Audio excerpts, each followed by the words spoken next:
It's been quite a long time since I've done any work on the LED matrix display in Raspberry Pi. I converted it over to Raspberry Pi 3, hoping that it would run a little bit faster.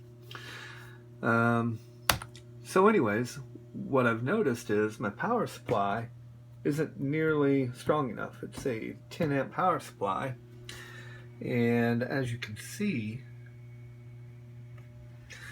I'm getting a under voltage warning on the Raspberry Pi.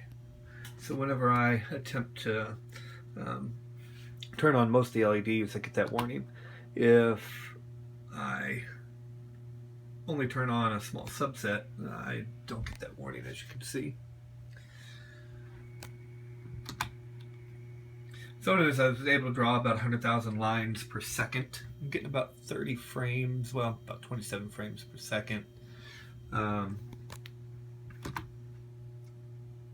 This is a circle drawing routine, and I'm able to draw about 130,000 circles in a second. Filled circles, I'm able to draw about 30,000 filled circles in a second. Rectangles, and let's see, about 138,000 rectangles per second. This is filled rectangles.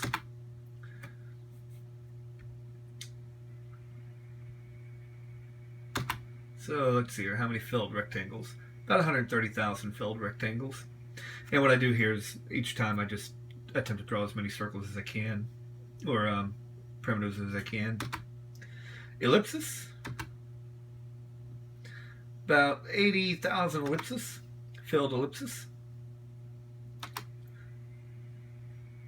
About 42,000. What you're seeing every time it does that is, once again, I'm going into under voltage on the Raspberry Pi.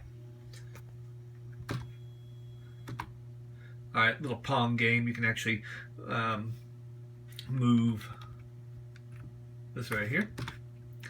So what this is doing is it's just showing color range. So it's doing the color blue and dark here, and going up to highest blue over here. Just a little mathematical display that I did. Zooming in on a function.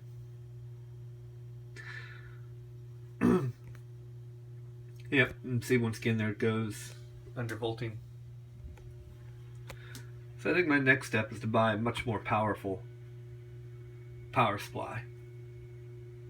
Mandelbrot set, just zooming in and out. Once again, no undervolt, but then once it displays most of the LEDs on, it goes into an undervolt condition.